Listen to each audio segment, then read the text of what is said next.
scale database. In other words, one where the user will save data to the database, edit it, modify it, and need to view it. One of the best techniques for doing that is to create a separate database package which creates a modular structure, and it creates your classes that you use for working with your database in a separate file, and then you can call them from within your other screens or your other activities. So for example, this database I'm going to demonstrate would be an assignment tracker, and what we're just going to cover in this part is how to add some records to the database. So we're going to go to Add Assignment, bring up another activity where we can add content. So after we have some data in here to add in for our assignments, then we can click Add Assignment, and this is going to clear it out, give us a toast message saying it was added, and then a link to go back to the main page where we'll be able to view the assignments. Now I haven't set this up to be able to go out and grab the assignment information in here, but we'll do a toast so that we can see the records that have been added. So this will give you an idea of how the database will be structured. We're going to have 4 fields, one for the assignment name, one for the due date, one for the course name or the class name, and another one for notes. So those will be the 4 fields that will be created in our SQL database. So we'll go back to our Eclipse editor and review the setup that I have so far. Okay, to begin with, I'm going to open up my assignment tracker Java file, which has the main setup in here, and I'm also going to open up my main XML. Okay, my main XML file, I have a button set up with the ID of add. So it's set up in my Java file so that it has an on-click listener. So we're getting the value of the button. We have an on-click listener that starts a new intent, and the new intent is the add assignment class. And the add assignment class is what's going to open up the add XML view, which has our edit texts in here for our name, the due date, the course or class, and then the notes. And then the add assignment button here, right, is called, the ID for it is add assignment, and it's set up with an on click so that it will do the add assignment method in the add assignment Java file. View assignments has an on click to do a view assignments method, which will load back to the main XML page. Okay, let's look at the Java file again, and it's set up with the standard on create, and it loads the main layout, and we have our button listener that opens up the add assignment activity. And then down here we have some code that's related to working with our database. Now, to work with this, I have a lot of it commented out because we're going to go in and do a little bit at a time. But to work with this, we have another file that we are accessing for some of these methods, like the open method and insert record and get all records. Those are contained in a separate Java file called DB adapter. So if I open up the DB adapter Java file, a lot of developers will use this modular structure. So we're creating a section of constants that will be used in our application. So these include things like the names of our fields. So our ID is going to be our primary key or unique identifier. And then we'll have our other fields from our form for the assignment title, the due date, the course name, and their notes. And then we also have a tag and string in here for when we go to do a log.d to display things to the console. And then also some constants for the database name and the table name in the database, and also the version of the database. We're also creating a string that will create the database if it's not already created.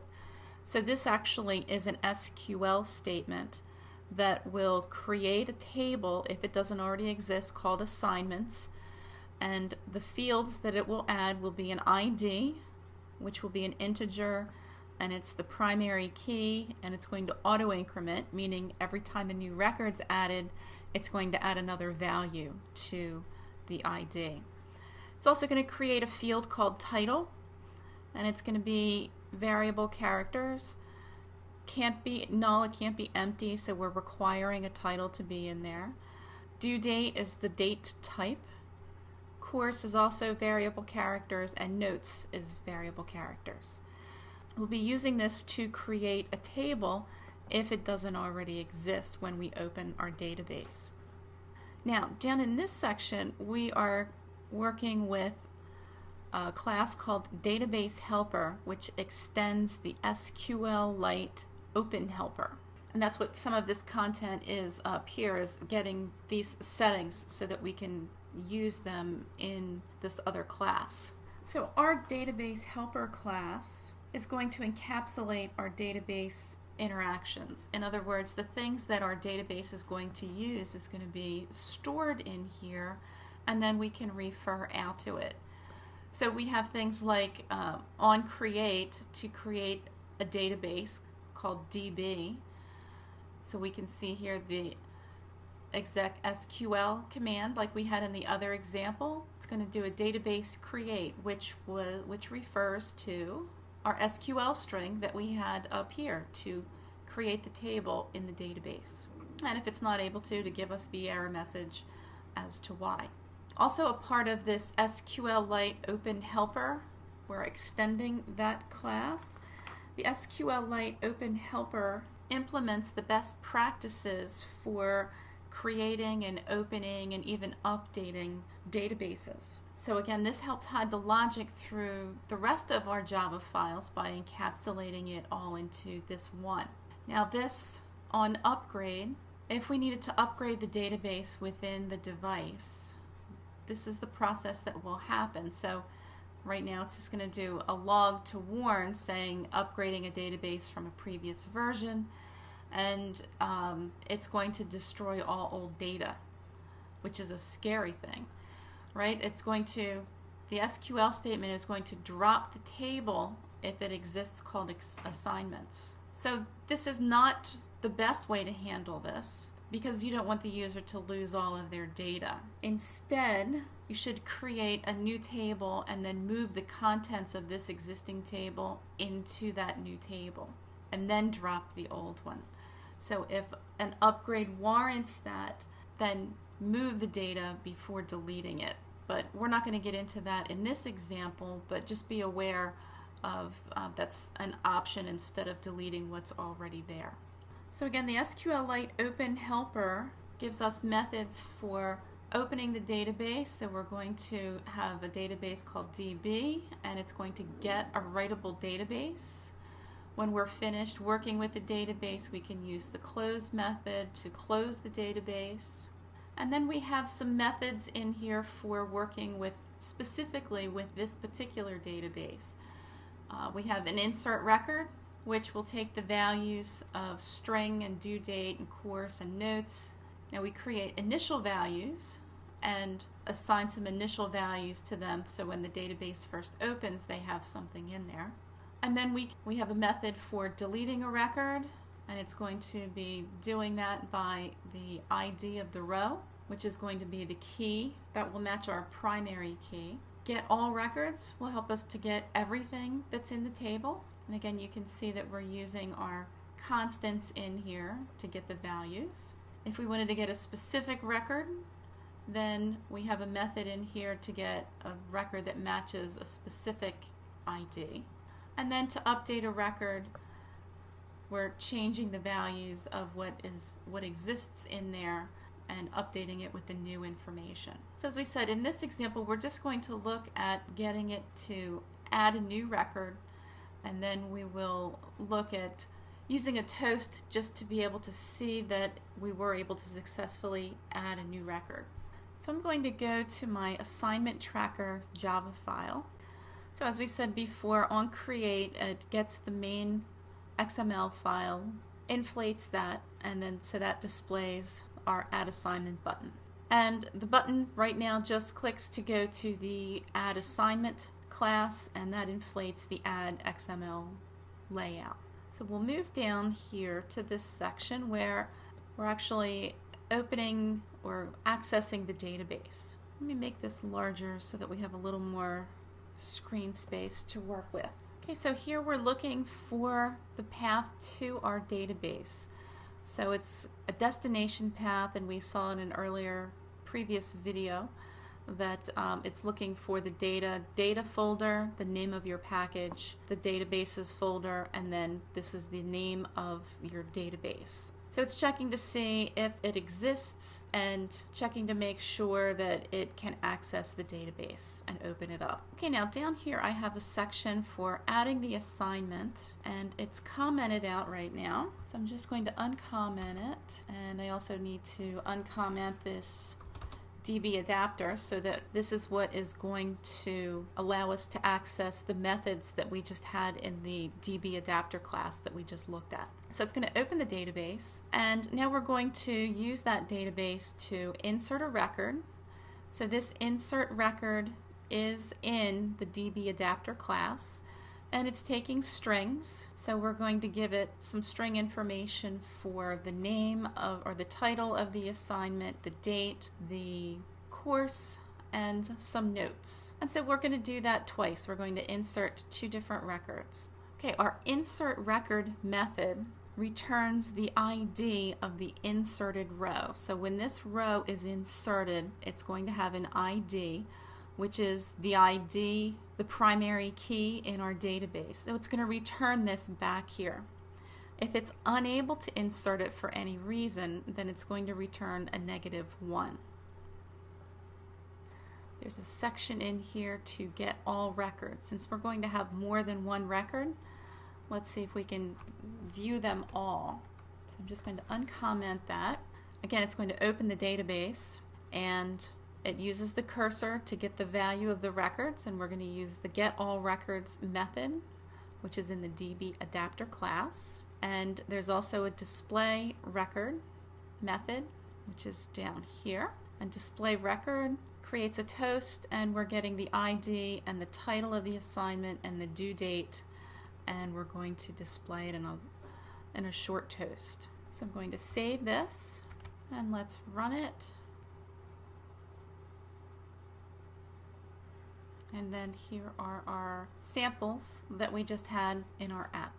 So that's an example of adding data to the database. And then here we have one getting them back out and just displaying them in a toast so that we can see that that piece worked. Now, to create a full-blown application for the user to add and edit and delete and view the records, probably we'll be breaking things out into different activity screens. So for example, I have the add screen. So rather than doing it programmatically, we want the user to dynamically be able to go in here and put in their information and add it to their assignment. So this activity is set up with add assignment class file, and basically this is set up so that it is importing the DB adapter class. Again, that has the functionality for the database in it. The button add assignment is connected to this, so when they're in this screen and they click add assignment, right, this on click add assignment is the method that is in the add assignment Java file. So that's what's going to call this. Now originally I just started with being able to log stuff to the console to see, yeah, that it got here after the button was clicked. And this syntax should look familiar. This is getting the IDs of the edit texts, and then we're using the DB open from the DB adapter. We're inserting records, and so to insert the records, we're getting the name text, each of these. We're using the get text method, and we're converting it to a string, because remember, even though it's an edit text, the value in here is not automatically a text string. So we're taking those edit texts and we're getting the value and converting it to a string and then putting it in. And then here we're closing the database. And once we're finished, we're setting the values of those edit texts to empty so that it looks to the user like something happened. And then we're also doing a toast. So to demonstrate how that part works, let me bring up my emulator again. Okay, now that I have some information in my form, I can click Add Assignment. Right, it says Assignment Added. It clears this out. Now we're going to go back to the main page, and then we still have these going through, and here is the last one I just added. And it added the other ones again because in the original tracker, right, these were still not commented out, so it added these a second time. So that's an overview. And again, if you wanted to extend this further, you would want to create a separate screen, or on your main screen set up probably a list view that showed a list of different records from here, maybe put them in a scroll so that you can scroll up and down through everything in the list, be able to access them from here to edit them or delete